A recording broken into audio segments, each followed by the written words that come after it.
The following was recorded in front of a live studio audience at the Studio 21 Podcast Cafe. This is the United Podcast Network.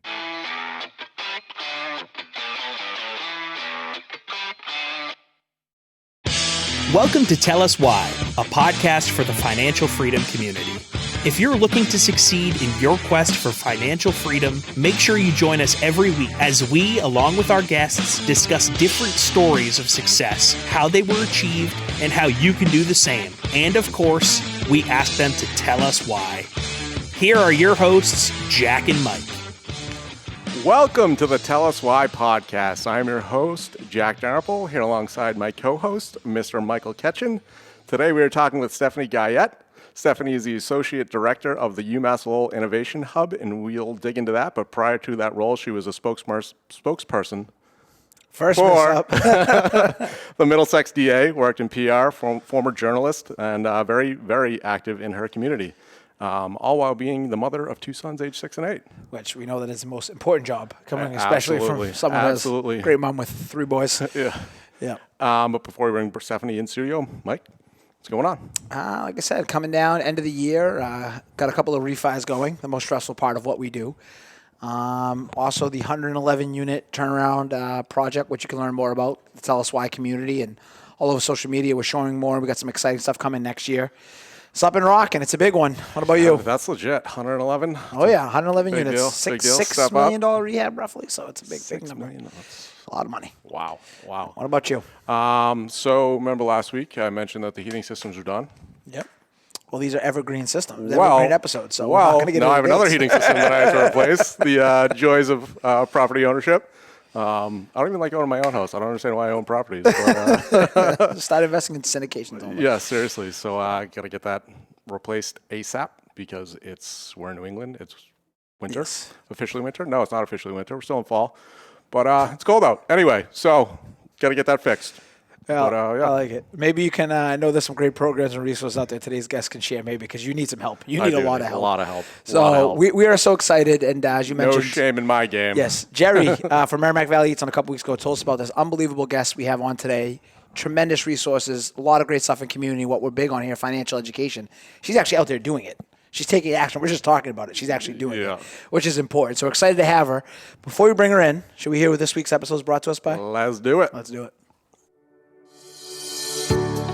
Are you sick of being treated like just another number by large insurance companies? Do you want a more personalized experience with somebody that you can trust? With Keith Monteith, that's exactly what you'll get. Keith is an experienced professional who can design an insurance plan tailored to fit your specific needs. With access to over 30 insurance carriers, Keith is able to shop numerous markets to find a price that works for you. So if you want an insurance agent that you can rely on and one that has your best interests at heart, then call or text Keith today on 978-241-2363. That's 978-241-2363. Keith Monty. He'll get you covered. Okay, so Stephanie Guyette is the Associate Director. I told you to mess it up. I knew he would. Of the UMass Lowell Innovation Hub in Haverhill, a business incubator and co-working space driving startup innovation and entrepreneurship in Greater Haverhill. Prior to joining UMass Lowell, Stephanie spent 15 years in communications, public relations, and community education.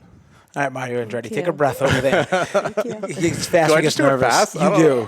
You really do. I literally just typed that to Jake. Why does he go so fast? It's like a nervous That's what it is, reaction. yeah. I don't know. It's like from school. Being in school. Stephanie, you know what it is? I don't know. All your fancy, very impressive resume made him very uncomfortable. Oh, don't be uncomfortable. So, it's not intimidating. Thank you for being here. Thank you, guys. I'm going to ask the question, basically because I'm old.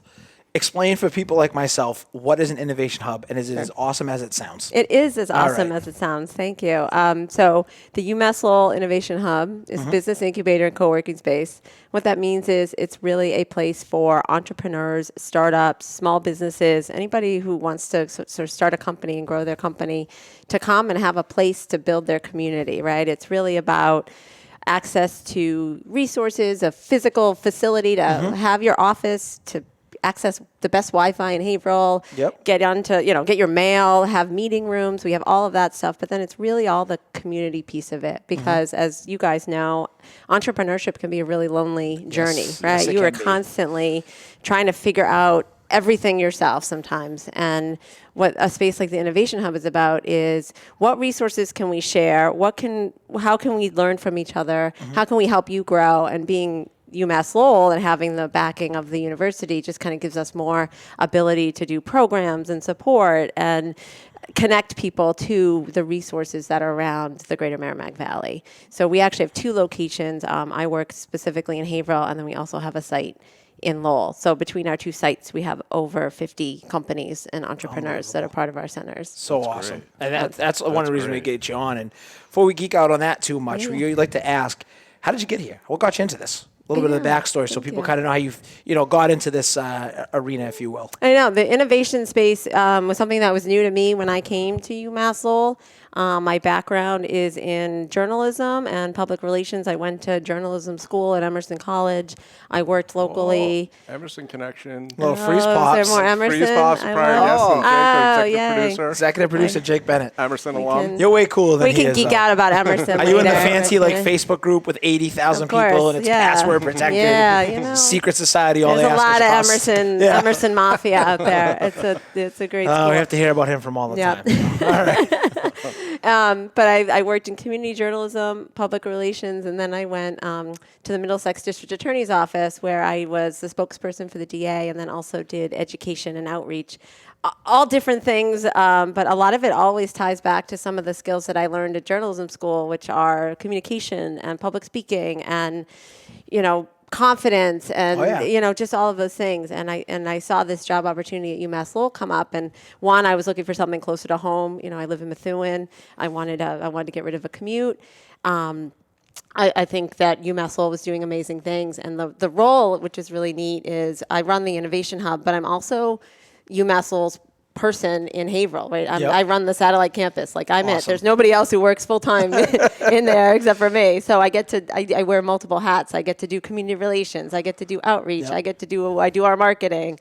I support our entrepreneurs. I run programs. So it's a really cool job that does a lot of different things and gets me involved in a lot of things that I'm passionate about. That's awesome. That is great. Absolutely. That is great. So zooming out to a bit of a macro level, right? Because obviously we know, again, UMass Lowell, Massachusetts, Haverhill, very local. To make this actionable, one thing we talked about on the phone that I was so excited to share when we talked about having you on, obviously entrepreneurship is a word that is changing, I think, rapidly. And I think the rise of technology, the rise of the smartphone, the rise of social media has really changed the landscape a lot. What do you see going on in terms of the Innovation Hub and the type of people you're coming in and the resources? Essentially, how is this impacting a community day to day? And is this a type of thing that is scalable, these community outreach programs like you have across the country? What is the need? Because we think it's huge in education, and we'll get into that. But what are you guys kind of seeing on the macro level as entrepreneurship changes and isn't just a buzz secret word anymore? It's more mainstream now. It's definitely more mainstream, right? And not to just tout UMass Lowell, but I will say the university was on the cutting edge more than 10 years ago when we started our student entrepreneurship program, and that sort of led into things like the Innovation Hub, which is sort of the next level, right? We have several student companies that formed when they were students, and now they're successful companies. They joined the iHub. Some of them have even outgrown us and raised millions of dollars. It's amazing, these stories. And I think entrepreneurship is really, anybody can be an entrepreneur. It sounds scary.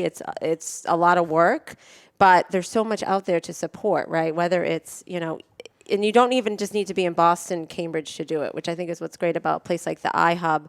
And what we do is, you don't need to be in Kendall Square to be a tech company, right? You could be successful in Lowell and in Haverhill and throughout the Merrimack Valley because there's plenty of smart people here. There's plenty of talent around. There's plenty of resources, and because we have the internet, you can still connect to anything else in the whole world. So there's definitely exciting to see these sort of pockets of, we use the word ecosystem a lot, and to see these ecosystems that developed in a community like Haverhill, where you have people that, people are so passionate about where they're from and making their community a better place. And this is just one other piece of that, right? Supporting small businesses and supporting people's ideas so that they can really grow them into something, fruitful for them.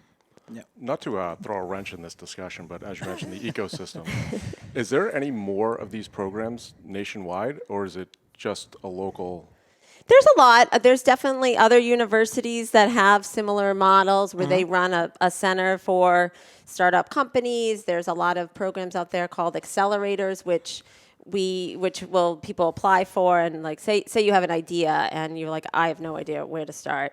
You could apply to a program and they'll walk you through it in like 12 weeks. We have some of those right here in the Merrimack Valley, and those are all over the country. So there's a ton of resources, and large public universities are actually a great place to look at if you want to become an entrepreneur, because they probably have programs that you don't necessarily even have to be a student to access. I mean, I don't actually work with students in That my was role. going to be my next question. Yeah, Do me you, the way Jerry presented it, and I wanted to get into that, if I understand correctly, there's multiple avenues with what you guys got going on, but you don't have to be a UMass Lowell student to be part of this community. Yeah, which is an unbelievable opportunity. Yeah, in my day-to-day role, I have no interaction with students. I just don't. It's really Head of it's UMass kind of Lowell for the Innovation Hub. We have Think plenty of about other this. people that work with students. So, Yeah. but my role specifically is at the Innovation Hub. We're open to anybody. You don't have to be an alum. You don't have to be a student. We have both of those things. We definitely have Open people to some that real estate investors, because we're always looking for capital. always coming in. Anybody can Capital, I come just need and help. be part of the iHub. It's really about your ideas, Yeah. your motivation, and us supporting you. And one of the things that's great about my role is it's about that larger picture of how can we at the iHub support economic development in Haverhill? How can we Gotcha. support City of Haverhill and the region moving forward in a way that is good for the community at large? I'm going to jump in there because I'm going to put you on the hot seat here for a second, because one thing you said to me that I think is so important to hear as a former educator, that we spend so much time really talking about the lack of resources. You made me aware of a couple of really cool things, if you don't mind touching on them real quick, that are actually happening in public education, partnering with the UMass Lowell, that I'm almost hoping, and I don't know if you guys are even thinking about this, I think what you guys are doing is so amazing. It's almost like you're a catalyst in some ways. So if you talk about that relationship and some of the programs from public schools that come out that you're working with, can you touch on that real quick? Sure, yeah. I mean, we have a program now. So entrepreneurship is really a centerpiece of the UMass Lowell education, right? So all of our students who come in as a traditional undergraduate, they take a one credit course, and they're exposed to a lot of this entrepreneurial programming right from the start. So now my colleagues who run that have gone even a step further, and they've partnered with local high schools. And we're actually hosting a high school idea challenge at the iHub in Haverhill in a couple weeks, where high school teams that have been working on projects will come and they'll pitch to a real audience at a real judging panel, and they're going to learn ideas. They're learning problem solving. They're learning creative thinking. They're learning, design theories. They're learning all these things, and that's going to follow them through. And we look at it at UMass Lowell. It's not just those 4 years that you're a traditional undergraduate. There's so much more than that now, and we're sort of part of this whole pipeline from young kids all the way, adult learners. We have students of all ages, and we have entrepreneurs of all ages at our center. It's not just, you don't have to be a 22-year-old tech geek, right? You could be a 50-something-year-old who's switching careers, or you're, a young woman with an idea. There's no limits, and that's what's pretty exciting.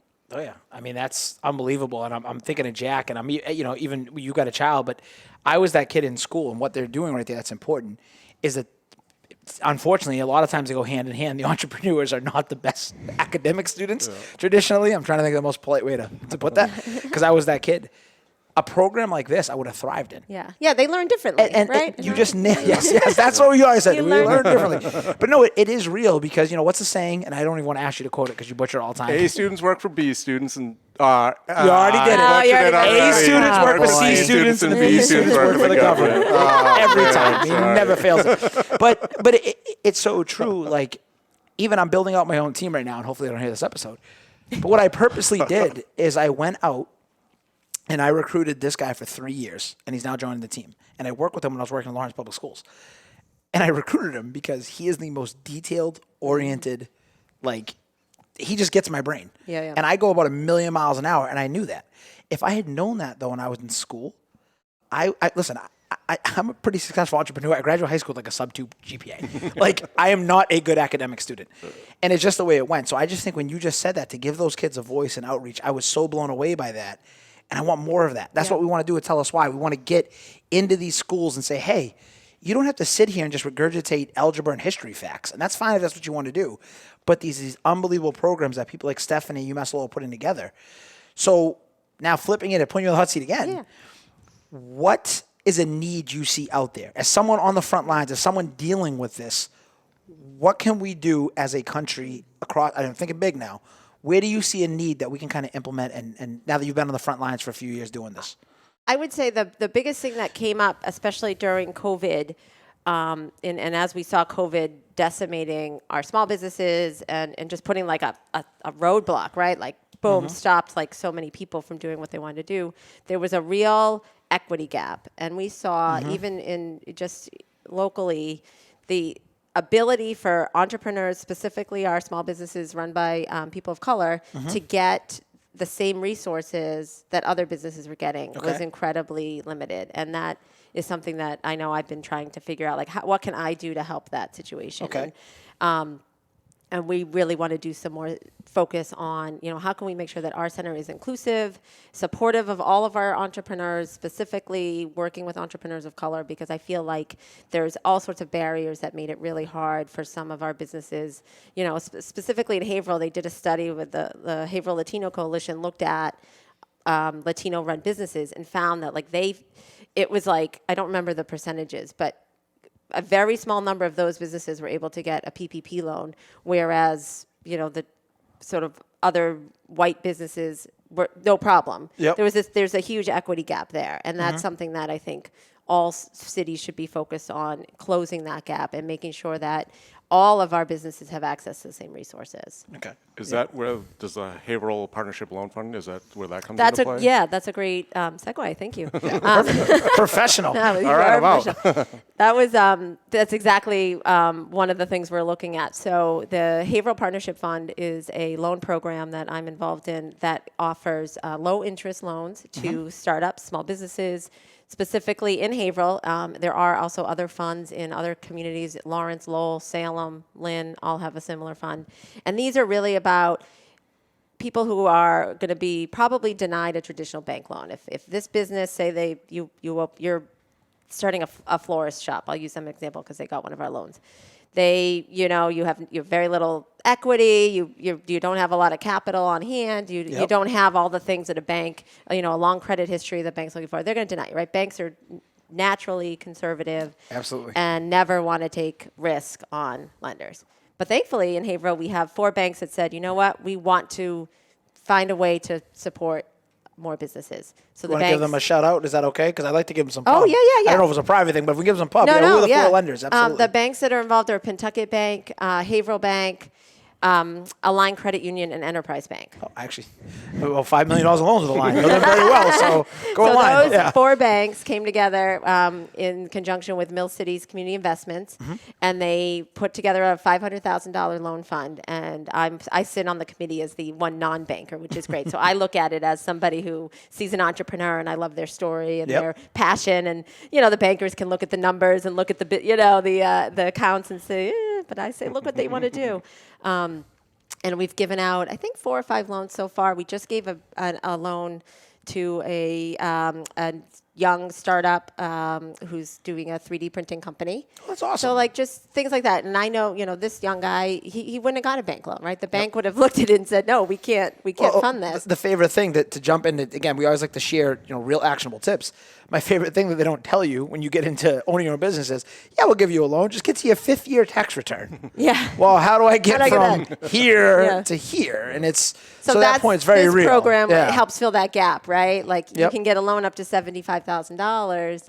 That helps get the capital to maybe renovate your storefront or some equipment you need or what, it just gets you going. It's not going to be your huge, money. It's going to solve everything, but gets you started, and then you build your credit, you pay the loan back, you work, and then boom, you're going to get a bank loan for, you get a lot of credit for $1 million after that, right? It's just starting.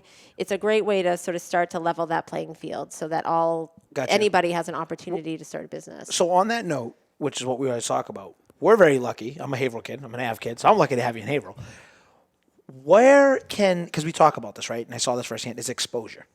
A lot of people, we do not do the victim mindset in the Tell Us Why community. We all know that. But what I have said in the past, what I think the problem in this country, back to your point about equality and everything else, what I believe is exposure.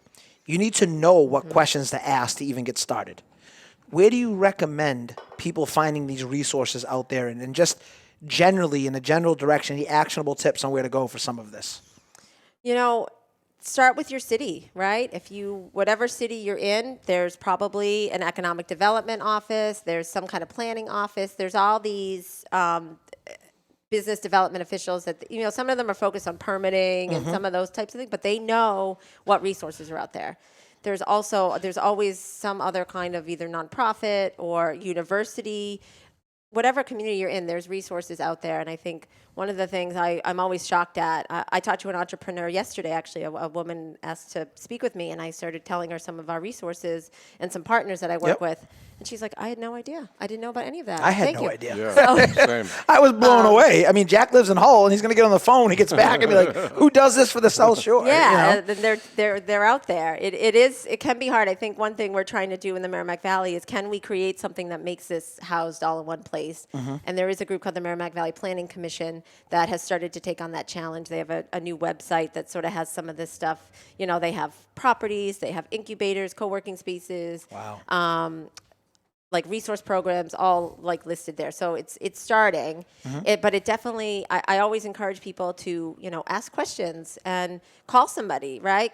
Talk to your local chamber of commerce, talk to your bankers, talk to anybody in your community and just say, do you know anybody that could help me with this? Or is there a mentoring program out? Because the programs are there. You have to ask.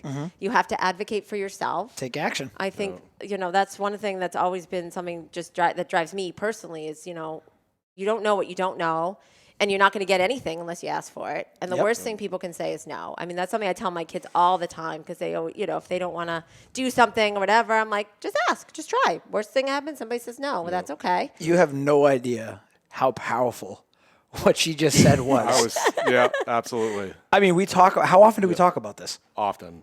I mean, you and I personally, we talk about it quite a bit. I feel like we've mentioned it more than once, more than a dozen times in the Tell Us Why podcast. So this is barking down the right alley. Oh, good. I mean, even just in my own professional journey, I wouldn't have gotten the role that I have if I didn't ask, right? I reached out to a mentor of mine when I was applying for this job, and he happens to be somebody who's pretty powerful, knew some people, and the next thing I know, I got a call back. And I'll never forget, I had a conversation with one of my best friends right after all this happened, and she's like, wow, I can't believe you did that. And I said, did what? She's like, asked him to do that for you. I was like, well, he was my reference and a mentor. And she was like, I just would never do that. And I was shocked by that, because to me, it never crossed my mind not to do that, right? Like, I wanted this job. I knew this person could help me get there. I knew I deserved it and I could earn it, right? It wasn't a favor. It wasn't giving me something I didn't deserve, right? It was just that extra helping hand to maybe make my resume rise to the top of the pile, right? And then I earned it through my interview. And that's the way I've always operated in my life. Your mindset, though, like we talk about that so much, it's that shift. Yeah. It really is that mindset. It's going from a fear mindset to a growth mindset. Yeah. It's going from a scarcity mindset to an abundance mindset. It's really taking action, taking intentional action. What do we talk about, right, Jack? Okay. It's not just taking action. That's great to get started, but once you kind of zoom in, your resume is very impressive, but you just hit the nail on the head. This is, in some ways, from what we know about you now, former journalist, former DA office, this is kind of a whole new field, an opportunity. Well, your network is your net worth. You leveraged it to get in the door, but then you had to seize the opportunity. But there are so many people who automatically assume it's a no. Yes. So how many opportunities do they miss out on by starting from no instead of saying, we talk about take action. I start with yes. Yeah. Just today, we had an instance. We have heat out in the building. One of the guys who works for me, he called the company, wouldn't go. I stepped outside. I called and said they'll be there in an hour. He said, what did you do different? I said, well, the negotiation doesn't start till we get to know. Then when it gets to know, the fun starts. And it's just that mindset. So that is so powerful. You just said it. And honestly, I'm sure your children, would you share that with them? I mean, they're just so lucky to have that as a mother. I mean, to have that advantage growing up with a parent who's that supportive.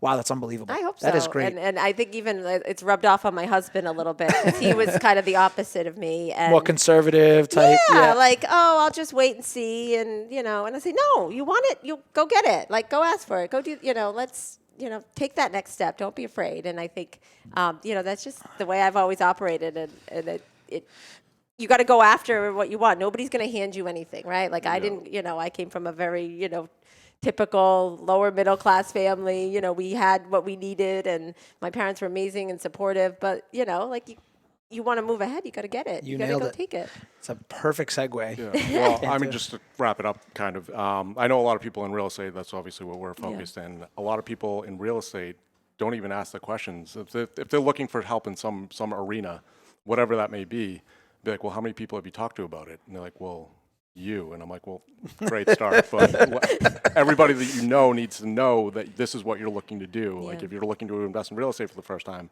looking to raise capital for the first time is a great example. People, I'm like, how many people have you asked? And every single one of them that asked me that question is zero. And it's just go talk to anyone. Everyone that you know, tell them that you're a real estate investor looking at, you have a great deal and you're looking to raise some capital. From the business perspective, it's the same thing. Yep. Just asking the right questions again is where is the start. And you see somebody, whatever business you're in, if you see somebody that's doing that really well, go meet them and say, hey, I'm interested in what you're doing. I want to learn from you. Or how did you solve this problem? Like people love to help and they love to hear that too. Yeah. And there's nothing wrong with asking for that and seeking out support or mentors, and it doesn't even need to be that professional like mentor relationship. Just hey, I really like what you've done with your social media. How did you do it? People, I use this thing all the time. I go, if you want something, ask someone to talk about themselves. Oh yeah. You will. That is like gold because honestly, people by nature love talking about themselves. So a good way to get to an answer is what you just said. I asked them, talk about yourself. I love the way you just framed that. I can tell you're a professional. You're a closer. You're a shark. You need to raise some money.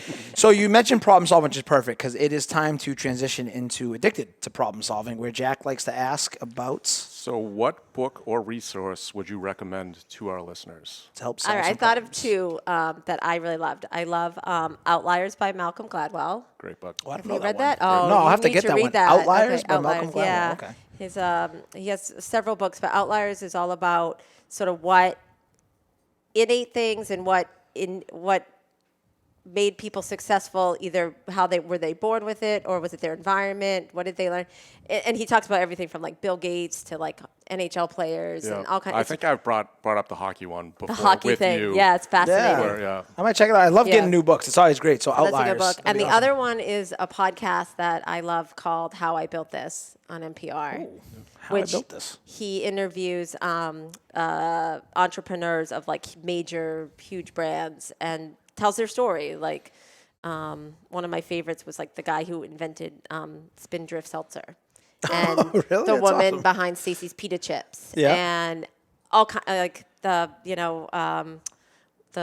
bike, Soul Cycle, like all these different entrepreneurs, and he goes through their journey. And I find that fascinating. So I think any entrepreneur would love those. I think those are two great. Those are new Yeah. ones. Well, new for me. I guess Yeah, Jack yeah. knew the book, but I just love getting new ones. So we'll link to those in our show notes. You Yeah, can check yeah. that out. You better get them to Chrissy because I'm getting yelled at. You share them. All right. She's got them. He got him to me like 48 hours, well, 24. Wow, wherever look at shooting that. Is that a 24 compliment hours or is ago. that a dig? No, I'm not sure. that's a compliment. Okay, You're doing perfect. good. You're doing fine. You're great. The only the second time she's ever complimented us on the show, so you're good. All right. working on it. That was very good. So are you ready to put her on the hot seat? Let's do it. Should do it. All right, let's do it. It's now time for the Big Three segment, brought to you by QS Private Lending. Are you looking to finance your next deal quickly and reliably with less hassle and paperwork? QS Private Lending is one of the oldest and largest hard money lenders to real estate investors in New Hampshire, Massachusetts, and Rhode Island. Our quick and simple short-term loans require no appraisals and have enabled hundreds of builders and investors to profitably acquire and renovate thousands of residential and commercial properties. To experience the QS difference for yourself, call or text Luke Conroy today at 315-323-0250. That's 315-323-0250. QS Private Lending. Okay, so it is now time for the big three. These are the three questions we ask every guest every week, and we'll start it with a college question. I know it's a little. You mean the people paying her bills, right? No, college is not worth it in Stephanie's eyes. No. So, in your opinion, Don't worry, UMass Lowell will be tagged on this. this will be all over the internet by tomorrow morning. So, in your opinion, is college worth it? Yes. And let me tell you why. All right, done. No, I think I have two reasons. So both personally and professionally, right? So I went to college. I did the traditional 4-year undergrad. And for me, it was very rewarding. And I learned so many things. It goes back to that, like, you don't know what you don't know. And I found college worked for me. I learned what I needed to. I got to be exposed to things I'd never been exposed to. all that good stuff. And now, yes, I work in higher education. So obviously, I'm going to tell you, yes, college is important. But I'm going to say there's a lot of different ways to get there, right? It doesn't, the 18-year-old going into that 4-year college experience might not work for everybody. And that's okay. And I think what's really great now is you can go to college anytime. You can do it online. You can do it in person. You could do it hybrid. You could switch your career 20 years in and go get a nursing degree and then become a nurse. And all of that is available to you. And, yes, UMass Lowell is a great place to do it, and it's affordable, right? I know there's a lot of other institutions that are just completely out of reach. That's not UMass Lowell. UMass Lowell's within reach and has all of these opportunities. I think education is a lifelong journey, and you should always be educating yourself. So whether that's through a traditional college program, through certificates, or even just attending free events or taking a course online, there's always opportunity to keep learning. And that is really important. Yeah. Very good.